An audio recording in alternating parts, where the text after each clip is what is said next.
Tuhan sertamu.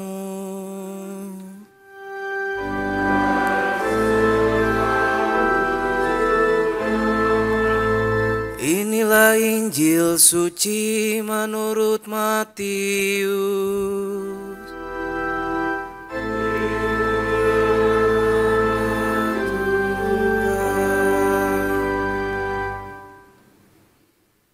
Dalam khotbah di bukit, Yesus mengajar murid-muridnya, katanya, "Janganlah kamu menyangka bahwa aku datang untuk meniadakan hukum Taurat atau kitab para nabi. Aku datang bukan untuk meniadakannya, melainkannya untuk menggenapinya. Karena sesungguhnya aku berkata kepadamu, selama belum lenyap langit dan bumi ini, satu huruf kecil atau satu titik pun tidak akan ditiadakan dari hukum Taurat sebelum semuanya terjadi. Karena itu, siapa yang meniadakan salah satu perintah hukum Taurat, sekalipun yang paling kecil, dan mengajarkannya demikian kepada orang lain, ia akan menduduki tempat yang paling rendah di dalam kerajaan surga. Tetapi siapa yang melakukan dan mengajarkan segala perintah Taurat, ia akan menduduki tempat yang tinggi di dalam kerajaan surga. Aku berkata kepadamu, jika hidup keagamaanmu tidak lebih benar daripada hidup keagamaan para ahli Taurat dan orang-orang Farisi, kamu tidak akan masuk ke dalam kerajaan surga. Kamu telah mendengar yang difirmankan kepada nenek moyang kita, jangan membunuh. Siapa yang membunuh harus dihukum. Tetapi aku berkata kepadamu, setiap orang yang marah terhadap saudaranya harus dihukum. Siapa yang mencaci maki saudaranya harus dihadapkan ke mahkamah agama. Siapa yang menghina saudaranya harus dicampakkan ke dalam neraka yang menyala-nyala. Sebab itu, jika engkau membawa persembahanmu di atas mezbah, dan engkau teringat akan sesuatu yang ada dalam hati saudaramu terhadap engkau, tinggalkanlah persembahanmu itu di depan mezbah itu, dan pergilah berdamai dahulu dengan saudaramu, lalu kembali untuk membawa persembahanmu itu. Segala berdamai dengan lawanmu, selama engkau bersama-sama dengan dia di tengah jalan, supaya lawanmu itu jangan menyerahkan engkau kepada hakim, dan hakim itu menyerahkan engkau kepada pengawal, dan engkau dilemparkan ke dalam penjara. Sesungguhnya aku berkata kepadamu, engkau tidak akan keluar dari sana sebelum engkau membayar utangmu sampai lunas. Kamu telah mendengar firman, jangan berzinah. Tetapi aku berkata kepadamu, setiap orang yang memandang perempuan serta menginginkannya, sudah berzinah dengan perempuan itu di dalam hatinya. Jika matamu yang kanan menyebabkan engkau berdosa, cungkilah dan buanglah itu. Karena lebih baik bagimu, jika satu dari anggota tubuhmu binasa, daripada tubuhmu dengan utuh dicampakkan ke dalam neraka. Jika tangan kananmu menyebabkan engkau berdosa, penggalah dan buanglah itu. Karena lebih baik bagimu jika satu dari anggota tubuhmu binasa, daripada tubuhmu dengan utuh masuk neraka. Telah difirmankan juga, siapa yang menceraikan istrinya harus memberikan surat cerai kepadanya. Tapi aku berkata kepadamu, setiap orang yang menceraikan istrinya kecuali karena zina, ia menjadikan istrinya berzina. Dan siapa yang kawin dengan perempuan yang diceraikan, ia pun berzina.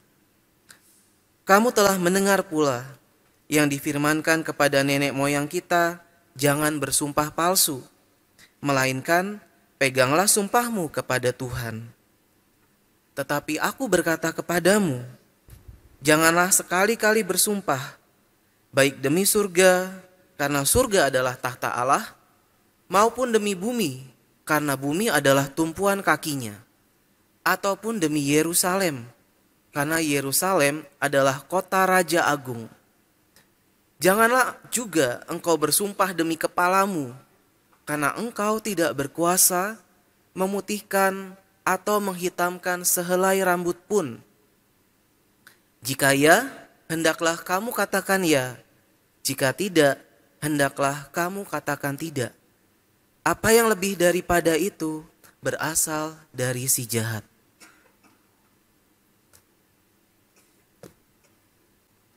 Demikianlah Injil Tuhan.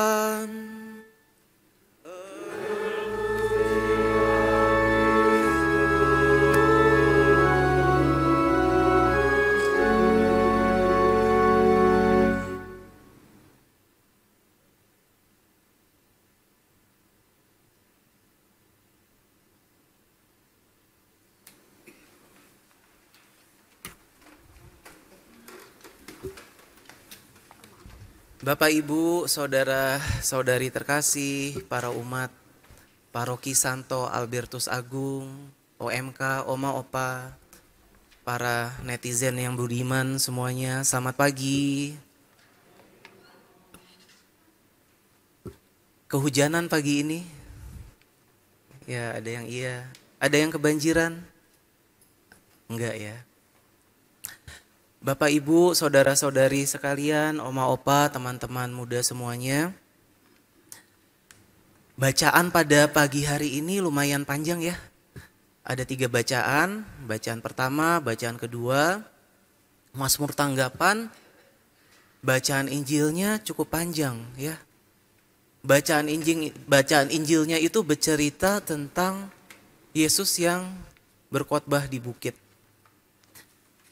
Karena bacaannya cukup panjang, kita rekap sebentar ya, pelan-pelan ya. Mudah-mudahan di misa pagi ini cukup berkonsentrasi. Bacaan pertama dari kitab Putra Sirah. Yang kita highlight adalah, asal sungguh mau engkau dapat menepati hukum dan berlaku setia dapat kau pilih. Kitab Putra Sirah bicara tentang kalau kita mau nih, kita mau bisa kok menaati hukum-hukum Tuhan. Bisa menaati perintah-perintah Tuhan. Jadi bisa atau tidaknya kita menaati perintah-perintah Tuhan, itu salah satunya aspek yang besar adalah kemauan dari diri kita. Manusia punya kehendak, mau apa enggak, bukan bisa apa enggak, mau apa enggak ya. Jadi kemauan dan kebisaan dan kesanggupan itu hal yang berbeda. Bacaan kedua, itu masih bicara tentang hukum. Hanya saja Rasul Paulus itu menambahkan sesuatu yang menarik. Apa yang tidak pernah dilihat oleh mata dan tidak pernah didengar oleh telinga dan yang tidak pernah timbul dalam hati manusia, semua disediakan Allah bagi yang mengasihi Dia. Rasul Paulus mulai mengerucutkan hukum-hukum ini terkait dengan kasih, tentang relasi kita sama Tuhan, tentang mengasihi Tuhan. Bacaan Injil, Yesus mulai menambahkan standar-standar yang tinggi dari hukum yang lama, dia berikan lagi hukum-hukum yang baru. Nah, Bapak, Ibu, saudara-saudari sekalian, hukum itu diciptakan untuk membuat manusia ini, kita ini ciptaan ya, ciptaan ini bisa semakin pelan-pelan menyerupai pencipta, pelan-pelan menjadi kudus.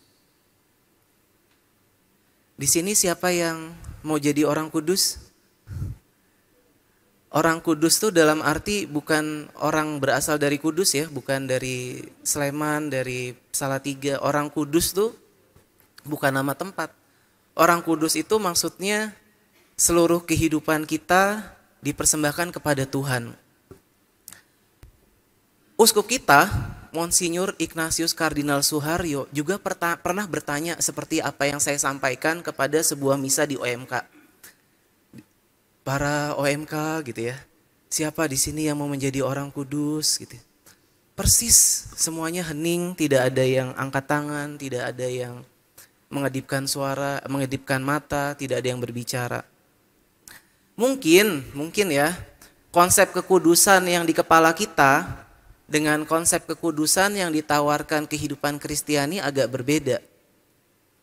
Saya dulu berpikir untuk jadi orang kudus itu syaratnya susah. Harus jadi martir, jadi saksi iman, kepedalaman, baru bisa jadi orang kudus.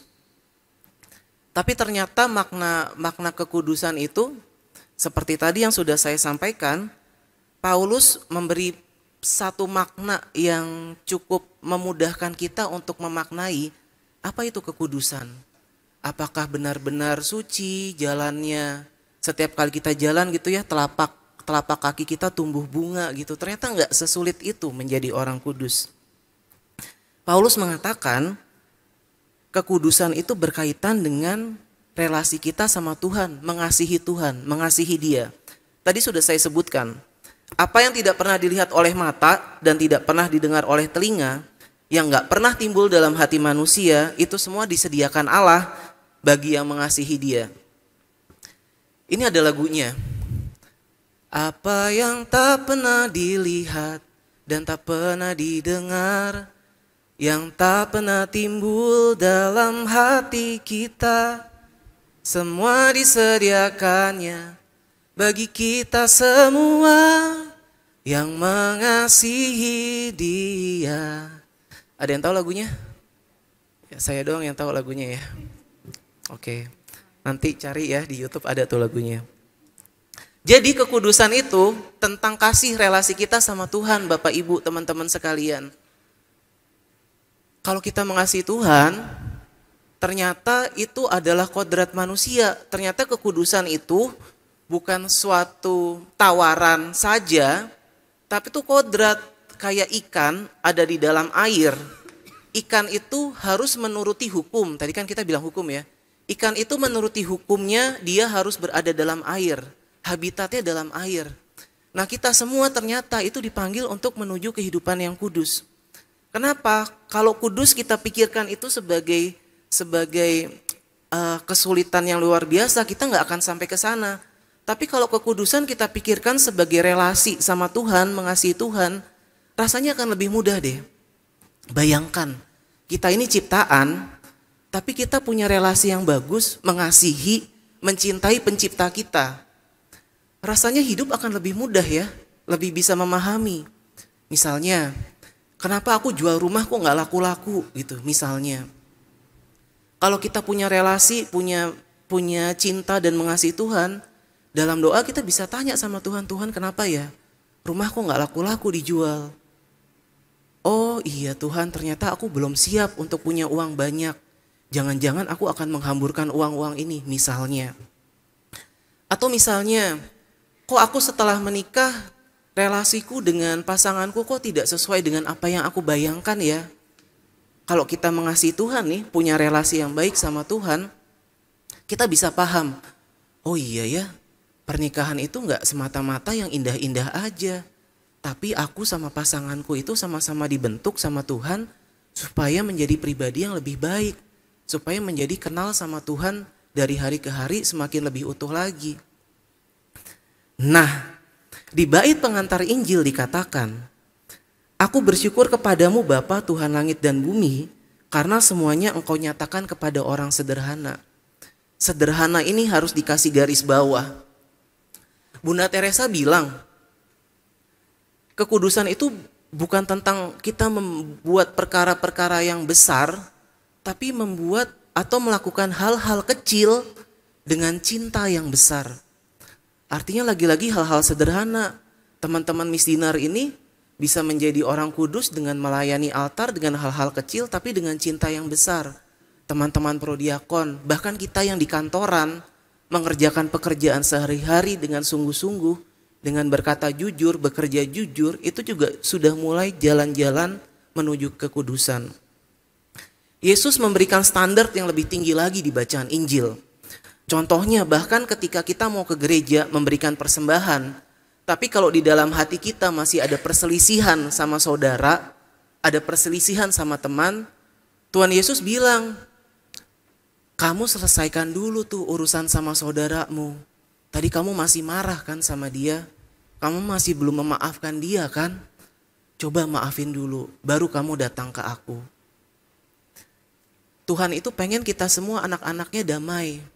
Kakak damai sama adik, suami damai sama istri.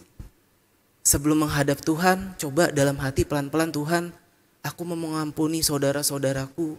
Aku mau mengampuni suami, istriku, kakakku, adikku, teman-temanku. Supaya aku bisa melihat Engkau, bisa mengenal Engkau lebih dalam lagi. Itu tentang saudara. Dalam kehidupan suami istri, dalam kehidupan keluarga, diberikan ayat yang spesifik, diberi ruang untuk cerita tentang kehidupan suami istri. Jangan menceraikan istrimu. Kebanggaan kita sebagai orang Katolik adalah pernikahan 1 kali seumur hidup. Itu kebanggaan yang luar biasa. Mama papa saya berkali-kali berantem, berkali-kali mau berpisah, mau bercerai. Tapi apa yang menyatukan mereka, yang tetap mereka bertahan sampai sekarang ini adalah kesadaran bahwa mereka menikah secara Katolik. Saat-saat ketika mereka mau berpisah, mereka kembali berpikir, ketemu sama Romo, pengakuan dosa, dan mengingat kembali bahwa, oh iya dulu aku janjinya bukan cuma sama umat yang datang, aku janjinya sama Tuhan loh. Jadi kalau aku menceraikan pasanganku, aku memisahkan apa yang sudah dipersatukan Tuhan. Dan Tuhan udah bilang apa yang sudah dipersatukan Tuhan tidak bisa diceraikan manusia. Sampai sekarang relasi mereka papa mama mulai berangsur-angsur membaik. Papa cuci darah setiap hari, setiap 2 hari dalam 1 minggu, 2 kali 1 minggu. Dan yang nemenin adalah mama.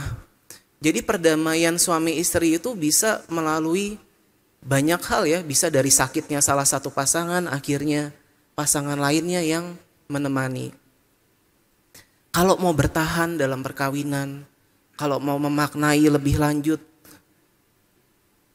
tantangan-tantangan, mau berjuang sedikit lagi, pasti akan ada berkat di situ. Pasti Tuhan akan memberikan jalan perbaikan relasi. Yang penting hati kita terarah, mau mengikuti perintah Tuhan. Tuhan, aku mau Tuhan mengampuni sesamaku, mau ikut hidup lebih baik lagi. Akhirnya kita tahu standar Tuhan itu tinggi. Gak mudah buat kita, apalagi Bapak Ibu, teman-teman semua yang langsung mengalami di kantor, masalah sama bos, sama temen. Ada yang makan temen, ada yang hidup dalam budaya korupsi, mau gak mau harus ikut-ikutan. Atau ada yang masalah di keluarga, berupaya berjuang memperbaiki relasi. Pasti gak mudah untuk menjadi kudus dalam konteks kehidupan kita masing-masing. Tetapi mari kita sama-sama setiap hari pagi-pagi berdoa, menyerahkan kehidupan kita kepada hati Yesus yang Maha Kudus. Ya Bapak, aku serahkan keluargaku, aku serahkan hari ini. Aku mau Tuhan hari ini ajarin aku jadi orang kudus. Pelan-pelan aku mau belajar. Mau tidur, Tuhan maaf kalau hari ini aku ada yang salah. Tapi Tuhan, aku mau belajar lagi, mudah-mudahan besok aku menjadi orang baik, yang lebih baik dari hari ini. Mari kita pada Ekaristi, pada rahmat pagi hari ini ya, kita mohon rahmat itu, mohon keterbukaan hati terhadap tawaran Tuhan untuk menaati hukum-hukumnya, menjadi orang-orang yang dikasihinya dan mengasihinya.